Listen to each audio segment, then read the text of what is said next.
The Tom Woods Show, episode 848. Prepare to set fire to the index card of allowable opinion. Your daily dose of liberty education starts here. The Tom Woods Show. Folks, if your email inbox is taking over your life, manage it with sanebox.com. Check out sanebox.com/woods and get a 2-week free trial plus an automatic 25 smacker discount. Hey everybody, Tom Woods here, still under the weather, but not so much that I can't have a conversation with Dave Smith, who is just such a fun guy to talk to. I told him, let's just treat this like you and I are talking on the phone. We'll make an episode out of it. That's an episode. You and me talking on the phone. Well, anyway, Dave Smith is a stand-up comedian. He's host of the podcast Part of the Problem. You can catch him on Fox Business and Fox News, on Kennedy and Red Eye in particular.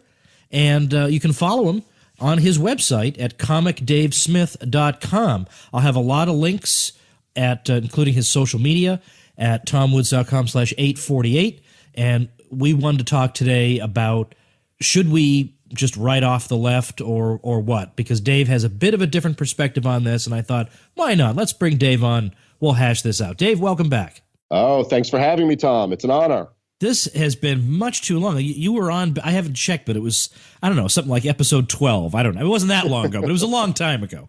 And now we're finally getting you back on. You might have been with Peter Schiff at the time. Who knows? Yeah, who even knows, right? I might not even have had kids yet. My life was totally different. But it was a different world, Tom. Kids were chanting, "End the Fed," instead of "Build that wall." Yeah, it was a whole different, yeah, or burn that building and smash that Starbucks. It's not the same. Yeah. It doesn't have the same ring, doesn't have the same ring.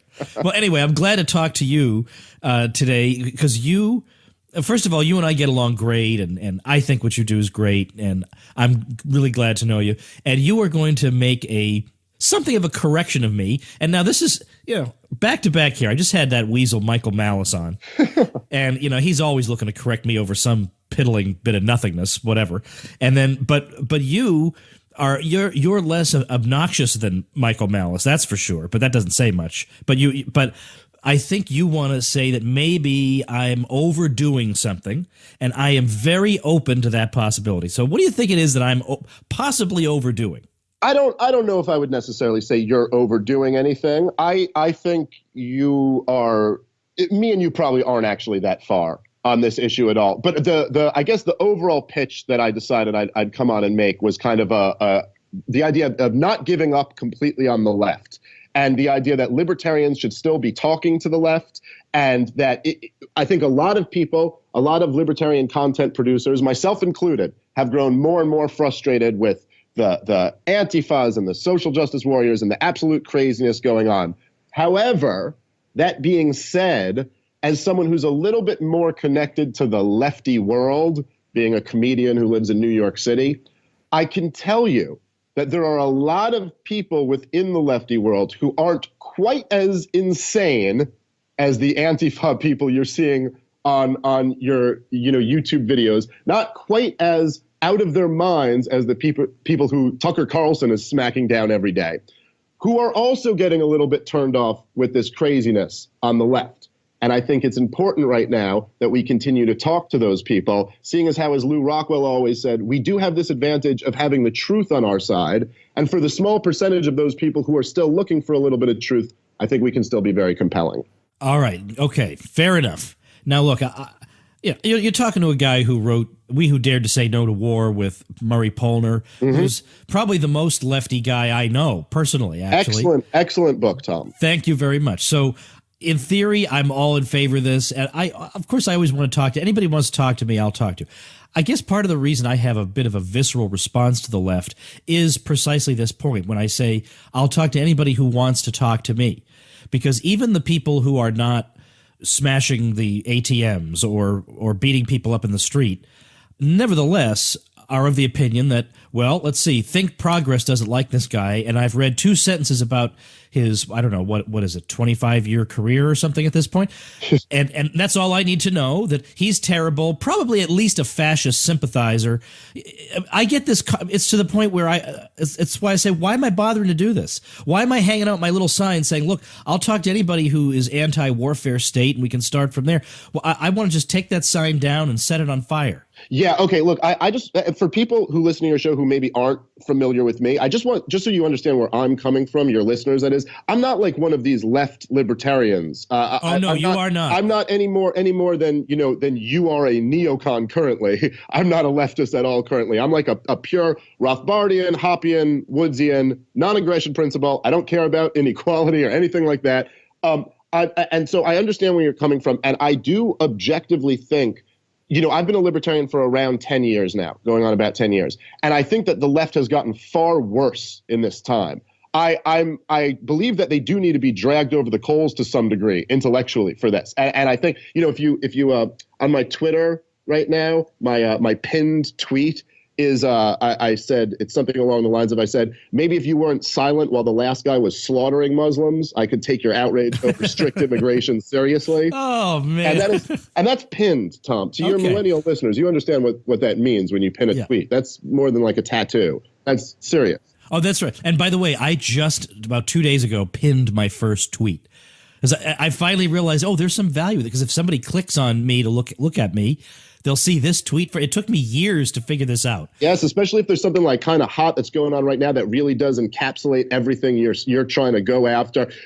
And I also think it should be look, my take more or less when I first got into libertarian stuff, and maybe this is because I came from the left, but I kind of felt like overall the left was a little bit better because on the issues that I thought were the absolute most egregious things that the state does, namely like mass murder and over the militarization of the police, mass incarceration, kind of the destruction of all these neighborhoods. I thought the left was more or less sympathetic to those, and then they would just kind of misjudge what government was when it came to like, government will be the referee in the game. And I felt like, well, it's pretty easy to explain to them that government isn't the referee in the game and that government actually works for these corporations. And on the right, I saw people kind of, under the Bush years, like if you go like 10, 11 years ago, they were just championing war and mass surveillance. And I thought to myself, that's even worse. Over the last 10 years, it's very hard for me to deny that the right has gotten much better and the left has gotten much worse. Just objectively speaking, in my mind, I mean, all of those issues that the left was railing against, they completely abandoned. They went into the world of like microaggressions, which I think to a true libertarian, there should be nothing more profoundly offensive than the microaggression philosophy, because they take our precious, precious word of aggression, which is what we're all about defining, and basically say anything that makes me feel uncomfortable is now aggression and can be met with aggression. I really do think that's the intellectual framework for what you see with the Antifas and all this crazy stuff, shutting down Milo and Gavin and all that stuff. So again, I'm not, I'm with you. They're terrible. And I think it also should be mentioned that by their own metric or their own measurement of racism, which is the worst thing in the world, to me and you, we might say like genocide or mass murder is the worst thing in the world, but to them it's racism. And it should be pointed out that the left is far more racist, far, far more bigoted than the right is. I mean, if you don't judge racism by their term, which means, only white people can be racist or whatever. But if you just say who's more bigoted against a group, there's more anti-white sentiment on the left than there's any type of bigotry on the right. So again, I'm fine with calling all of this out. All right, but now let me pull you back to where you want to take this. Suppose you're talking to somebody who says, I'm not particularly a Milo fan, the person might say, but I'm definitely not a fan of people being violent and suppressing speech, both strategically and morally. I'm against those things. All right, that's good. That's a good start. But are you then saying, because to me, the real issue is, given that the left is really, really unhappy about Trump, then a lot of people have said this would be a good time to reach out to the left and say, do you see the dangers of giving too much power to any one person or too much power to the government? And I don't think that's the way they would look at it. I would say, well, these are the dangers of losing an election. We got to make sure we don't lose again. And when we get back in power, we got to really stick it to these people and audit all of them and make sure they all suffer and pay. And I think that's what they're seeing. Yeah. How do you propose we drag them out of that? Well, I understand what you're saying. It's a very valid concern. I would mention the podcast that I do, Part of the Problem, which is, it's kind of like the Tom Woods show if, instead of doing your research, you just cursed incessantly. But anyway, so my co-host Mike Brancatelli made this point. We were talking about this the other day, and I thought it was a really good point. And he brought up Thomas Sowell and how Thomas Sowell used to make the point that when you talk about the rich or the poor, this isn't this group is changing.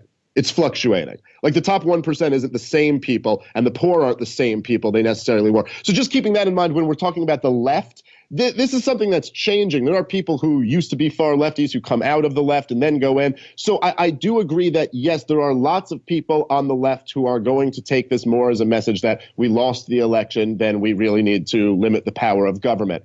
And I think that all of the people who are turned off by a Milo Yiannopoulos event being shut down are completely 1,000% justified. But I do think, and I remember when you were having a conversation with Milo, Tom, I thought you kind of brought this up to the surface at one point. And while I admire what Milo does, I think he does a fantastic job of smacking down the left. He's incredibly entertaining. I always love watching his stuff. What concerns me about Milo and a lot of the kind of anti-left people is that when you actually ask them what they stand for and who they want to build up, they're supporting people like Rudy Giuliani. And all I'm saying is that now that we got this anti-lefty movement where while the left wing is a big threat to free speech right now, probably the biggest threat to free speech, there's another huge threat that's growing, which is that, the Republicans are back in power and they are, I know this for a fact now because I'm like kind of in that world.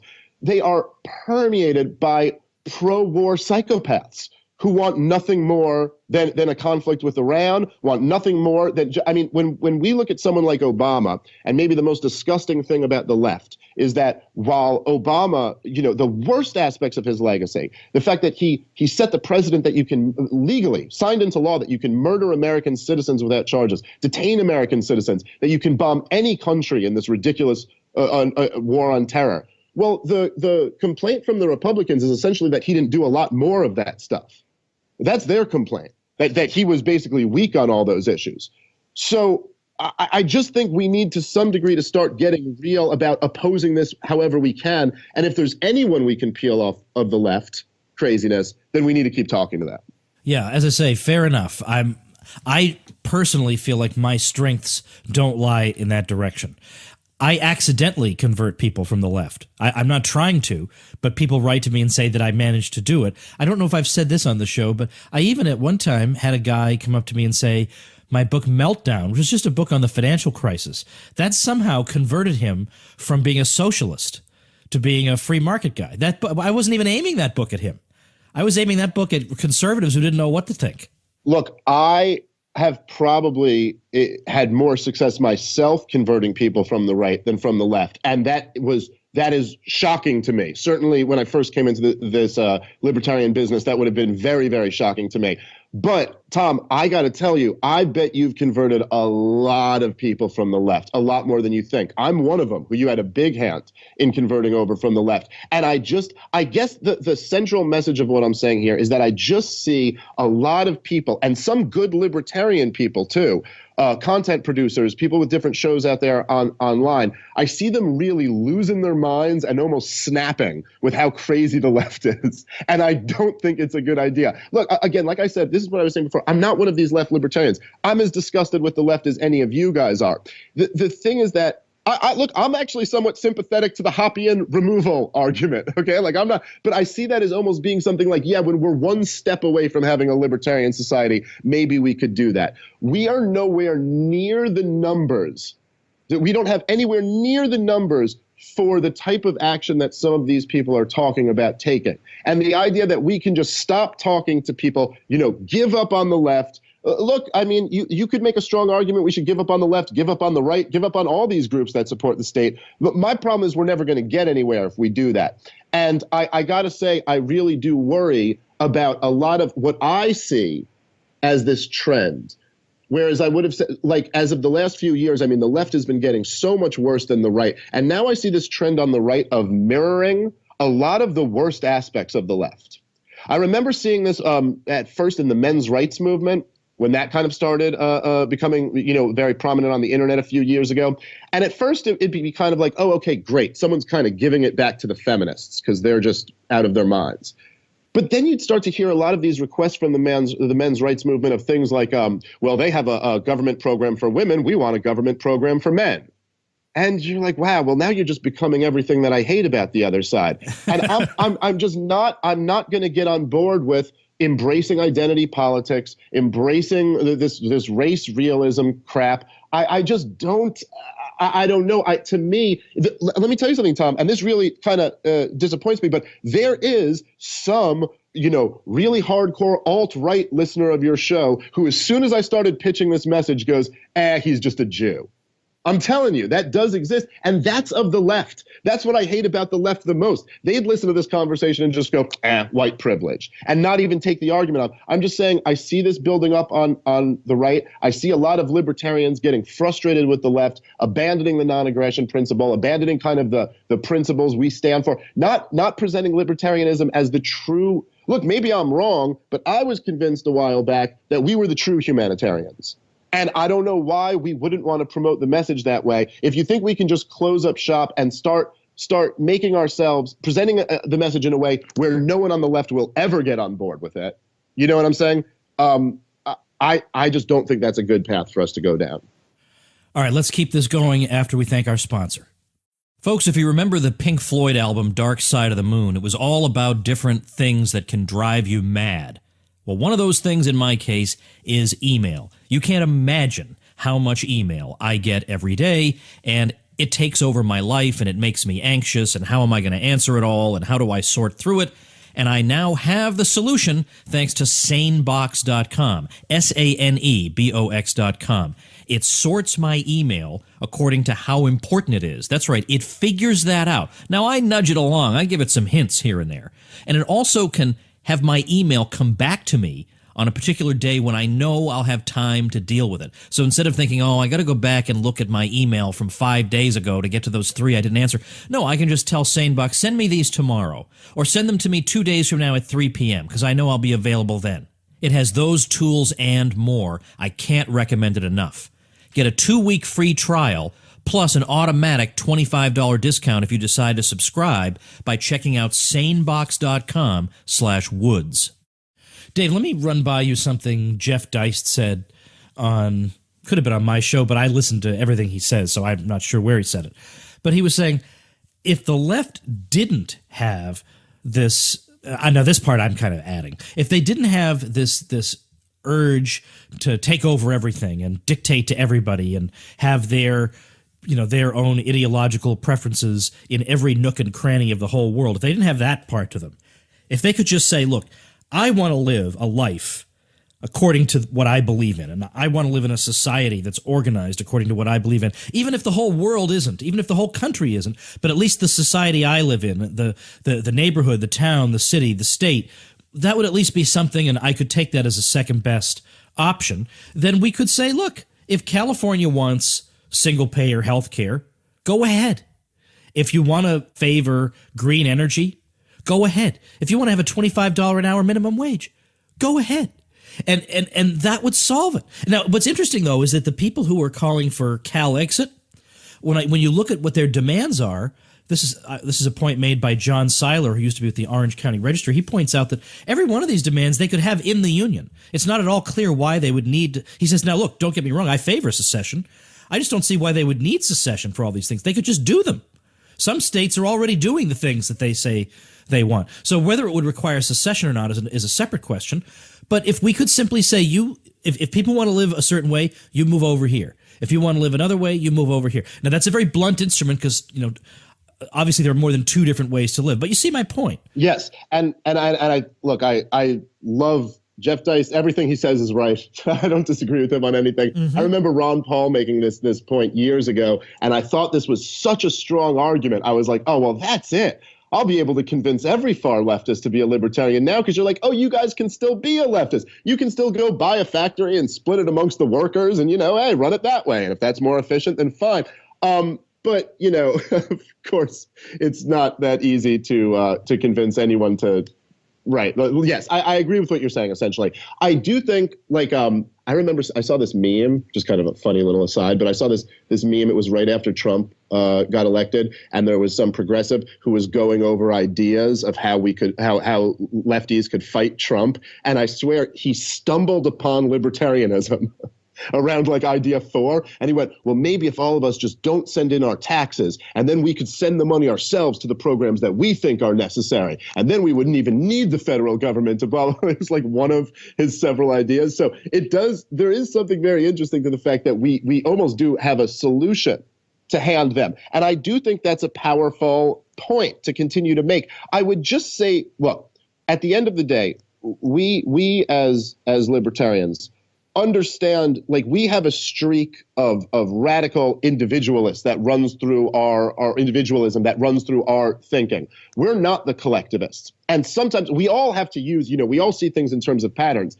But I'm just making the point, look, to the philosophical underpinnings of the left, is there something about ruling over your fellow man? Yes, absolutely. That being said, to a whole lot of people who you might consider left-wing people, I don't know that I buy that they necessarily have this urge to rule over a lot of people. You know what I think? A lot of them, they were just born in a city. They were born in New York or LA. The same way a lot of people on the right wing were just born there, and they're just kind of going along with the crowd. That's the truth. I think a vast majority of these people are just kind of sheep that are falling in line with what most people around them believe, and they don't think the issues through that deeply. Look, truthfully, when I see most left-wing people, maybe not the real crazy ones who are mentally disturbed, social justice warriors or whatever, I'm not, but when I see the average just left-wing person who will tell me things, or the average just, progressive who will say things to me like, oh, I kind of lean libertarian, but I think everyone should have health care and education. I don't think of myself as oh, this guy's got some impulse to rule over me. Yeah, no, of course, I totally agree. I just look at it there, but for the grace of God, go I.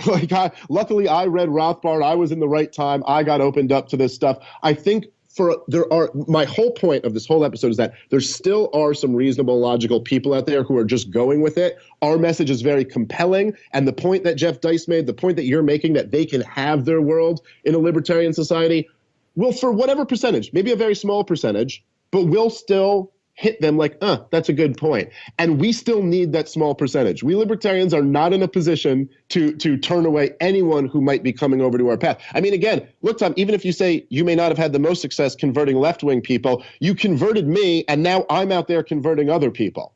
So you can still do a lot more of that. You're bringing a tear to my eye. All right, well, okay, let me be, I guess, a little bit conciliatory as I think this through. I think most people, you're right, are not so ideological that they've thought through, that they know all the philosophical foundations of their belief system and the full-on implications of where this will all take them. I do think that the people who are the loudest mouths and the big organizers know full well what the end game is, and yes. I think these are dangerous people. But you're right. I think the average person who says I'm probably more or less on the left is somebody who thinks, look, I want the people who are the most vulnerable to be taken care of, and because I've been told certain things about the way the economy works, I think we need the following number of regulations. Now, these are debatable issues, and most of those people don't think they're debatable. They think, well, what else could you conclude from 8th grade social studies other than we need these regulations and whatever? So fair enough. I mean, it's too bad they don't see that these things actually are debatable, and it's not just the titans of industry on one side and the oppressed proletariat on the other. I grew up in a blue-collar family, and I was against all these regulations too. I get that a lot of these folks are just the products of their environment in a way kind of like how I was. I mean, I grew up as a moderate GOP guy because that's what my father was, and he basically taught me stuff, and I learned it, and it was based in large part on his own personal experiences. And I bet if other people had bad experiences, let's say they had bad experiences with the company they worked for, or their father's boss was a real jerk, that would color the way they think about the whole world, I would think. Sure, and I've had bad experiences with cops where they've just been real jerks to me. And then, I imagine I was some black kid growing up and everyone in my world had been telling me that cops are these evil, racist people. I'd have been like, yeah, I'm convinced. This guy was just a jerk to me for no reason. The fact that I'm not black made me look at it and go, oh, well, maybe it's just because, or later look at it and go, oh, maybe it's because he works for this violent monopoly that should never exist. But anyway, so I think that's a fair point. And we should be at least a little bit. I also say this for the point I was making before about us being the humanitarians. I think libertarians should be, we should try to not speak about all people with complete contempt. Now, the people you're talking about, true architects. By the way, that's a good rule of thumb. We should try not to speak of all people with complete contempt. Well, yeah, I accept that. I accept. By the way, a lot of them we should have contempt for. But again, what you're saying, and I think sometimes even when one of the things I really loved and admired about Ron Paul was even when if the topic of immigration came up or the topic of refugees came up, even if he may take the aspect of like the government shouldn't be bringing all these people in or we shouldn't be subsidizing immigration, he would always speak about them in a humanitarian way and say, I understand these are people who have difficult lives. And anyway, I think we should always keep that in mind, what the other person is really, what their experience really is. All right. What else? What else should we hammer out here? What else is still on your mind? So let me say again, besides I guess my thing would be don't completely abandon the idea of talking to the left. The other thing I would say is to libertarians, don't abandon libertarianism. I mean, don't abandon the non-aggression principle, the idea of private property, everything that we stand for. I see a lot of people, I think it's been easy because of the left-wing craziness, which, as I said, I agree, has just boiled over to an insane level.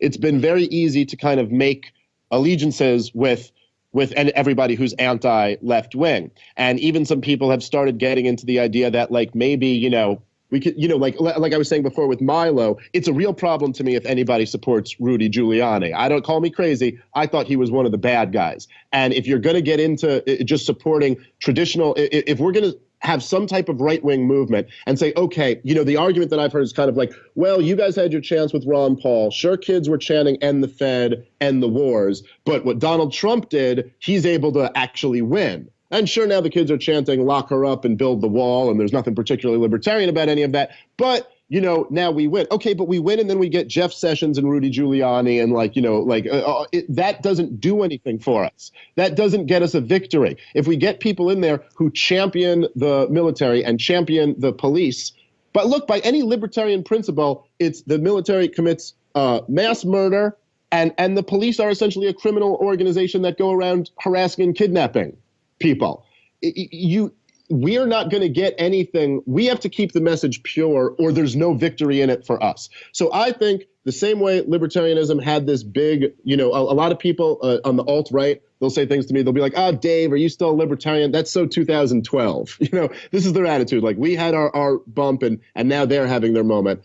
I will tell you, Tom, I think we're going to have a comeback. I think watch out for the pure libertarian rise in the next few years. We have, as Lou Rockwell always says, we have the truth on our side. That's the big advantage. This is why we need to keep talking to everybody. This is why what you do with your show is so important. I think you're going to be right at the center of it, Tom, when we have this next big libertarian moment, and I can't wait for it.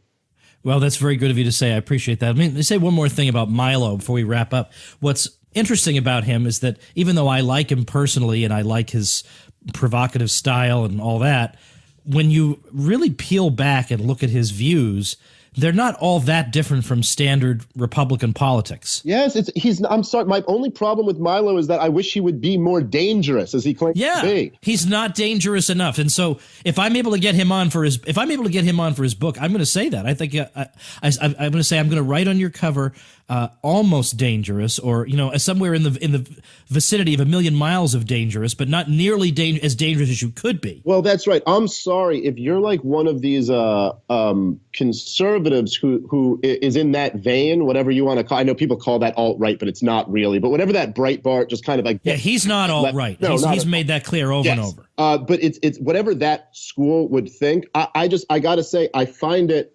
offensive when you think you're a radical. If you're supporting Rudy Giuliani, you're supporting, like I grew up in New York, you're supporting a liberal Republican from the 90s. There's nothing radical about it. If you I can't tell you how deeply offensive I find it if you are like one of these people who supports the military or the American military industrial complex and you believe you're red-pilled. You're out of your mind. I think we need to keep pushing back against them. And while it made a whole lot of sense in the Obama era when the progressives controlled everything to partner up with the anti-left people, now I think libertarians got to find a little bit of a different way, and we got to kind of hold everyone's feet to the fire because we're not going to get any victories. You've seen this so many times, Tom. We're not going to get any victories with the Republican Party taking over. Yeah, I mean, maybe we need a separate discussion of this because I went for many years, you can find me writing and saying that there's no difference between the parties and they're both terrible. And I think I was saying that at a time when I had just forgotten how terrible the Democrats are. And so I actually feel like I'm going to just come out and say this, and if people don't like it, they can either listen to a different podcast or they can say, well, I disagree with this one judgment Woods makes, but I think I'll keep listening. I think the Republicans are marginally better. I think they would appoint better justices, and I think at least we have a chance of getting a hearing. Some of our people get a hearing. It's like Fox News. Yeah, Fox News is terrible on war, but it's the only thing that how many times do you get invited onto MSNBC? Well, we're going. See what I mean? We're at 0 as of now. Exactly. That's why the Republicans are better than the Democrats. Well, okay. That is a very strong argument for why Fox News is better than MSNBC, for sure. I agree with you on that. I mean, look, any network that has Judge Napolitano floating around is better than every other network that's out there. Right. Right. I'll grant you that. And with this. Okay, here's why I can't completely get on board with that. First off, the idea that there's no difference between Democrats and Republicans, I've also been somebody who's subscribed to that idea. I don't think anybody can say there's no difference between Trump and anything. Trump is different. Exactly. And so I concede there's something different with Trump. That's why in this cycle, I did not say, oh, there's nothing to choose. It's not going to make a difference. Yes, okay, at the beginning, I thought that. But then as I listened to Trump, I thought, no, there's a chance he may be a real wild card here. Sure. So we couldn't say, but you could say that with McCain. You could say it with Romney. Well, but let me say, I'd even go a step further. I mean, I would say post-Civil War, I think Woodrow Wilson might be the worst president we ever had, or I should say that. Woodrow Wilson is the worst president we ever had. I think George W. Bush is probably the second worst president we ever had. So the most recent time before this, when Jesus, I've never been a Republican except for 2012 to vote for Ron Paul. But when Republicans controlled the House, the Senate, and the president and the executive branch, had it all, it resulted in, I mean, you just can't. You can't explain what a disaster it was. You're talking about, I mean, entire nations destroyed, hundreds of thousands, if not over millions of people slaughtered, and quite possibly we lost the republic forever under that guy. So I just, I get what you're saying, but really terrible things can happen with Republicans too. No, I get it. But I mean, I could almost describe Lyndon Johnson the same way you described George Bush. Many people killed overseas, and then all kinds of crazy programs passed through. All right, fair enough. There's a very strong argument for LBJ in there too. So I mean, but I mean, the point is that for the exact same reason, right. The very same reason is that he was terrible overseas and terrible domestically. Look, it gives me a tiny little ray of hope when I see people, and this is the funny thing, because all the people in Trump's cabinet that the media are bashing are like the ones I'm kind of happy are there. I'm kind of happy Steve Bannon's there. I'm kind of happy Betsy DeVos is there, like those people. The ones who really scare me are like, the Jeff Sessions and the like more traditional Republicans who have been wrong about almost every policy and just seem to want to double down on that. And what really freaks me out are all the people who are hawkish in Iran. I think that's what we got to be very concerned about. I know that there are still neocons all over the place, and those guys want a war with Iran as much as they ever have. And there's a lot of pressure for that. So I think that's a big concern. As much as like the Antifas are a big concern, believe me, getting in another war is going to be a big, big problem for this country.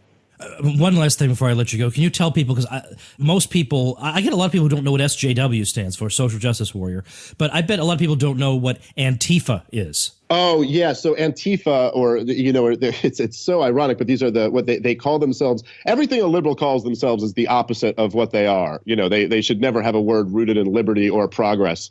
But so they're the anti-fascists, although they're pretty fascisty if you really get right down to it. So they're the anti-fascists that are going around silencing free speech with threats of violence in the name of anti-fascism. Yeah. Okay, that's what you're dealing with. That's what this group is all about. Believe me, by the way, I am a Jewish libertarian of German descent. There's nobody more anti-fascist than me. Well, that's pretty good. That's pretty good. All right, Dave, tell people how they can find out more about you and listen to your podcast. Well, the podcast is part of The Problem. It's on iTunes and all that stuff. It's also available on the Gas Digital Network, gasdigitalnetwork.com. You can go to comicdavesmith.com. And yeah, like, as you mentioned, I'm on Fox News fairly regularly. You can see me regularly on Kennedy, on the Fox Business Show, and on Fox News. And I will still say, Tom, of all the cool things I've done in my career, it really is. Being on the Tom Woods Show is the coolest to me. Get so out of town. I mean it completely seriously. More than Rogan, more than the Fox News stuff, anything else. I've made no secret about this, Tom. I admire what you do so much. I think you're such an important voice. You really helped me understand all of this libertarian business. So really, really thrilled to come do the show again. Well, it's always a pleasure to have you, Dave. We'll try and do it more often. Thanks again. All right, got a new website to tell you about, created by a listener of this show, and it's called thelibertarianeducator.com. And the main heading on the site is Confessions of a Libertarian Teacher. So there are some items here on Betsy DeVos and the Department of Education, as well as the Constitution, the new Attorney General, whether winning the popular vote matters. There's a lot of interesting stuff on it.